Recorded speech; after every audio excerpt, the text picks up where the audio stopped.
அந்த அண்ணனை ரொம்ப நேசிக்கிறாங்க, அக்காவை ரொம்ப நேசிக்கிறாங்க, என்ன நேசிக்க மாட்றாங்க சொல்ற பிள்ளைங்க நிறைய பேர் இருப்பீங்க.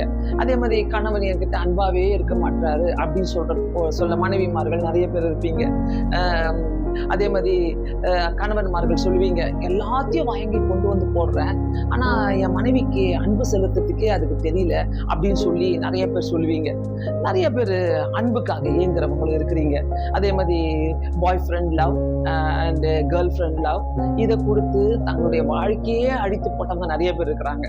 ஒருவேளை இப்படிப்பட்ட காரியங்கள் எல்லாம் நீங்க இருக்கிறீங்கன்னாக்கா கொஞ்சம் ஜாக்கிரதையா இருந்து அன்பை நம்ம யார்கிட்ட கொடுக்கிறோம், ஒருவரை ஒருவர் நேசியுங்கள் ஆண்டவர் சொல்லிக்கிறார். எந்த விதத்துல நம்ம உதவியா இருக்கிறோம் அதுதான் ரொம்ப முக்கியம். அன்பு கொடுத்து ஏமாறுறது தயவு செய்து அப்படி ஒரு கட்டத்துல நீங்க இருக்கிறீங்கன்னாக்கா ஏமாறாதீங்க. நீங்க ஏமாந்துட்டும் நினைக்காதீங்க. அது ஒரு பித்தலாட்டமான ஒரு அன்பு, ஒரு பொய்யான அன்பு.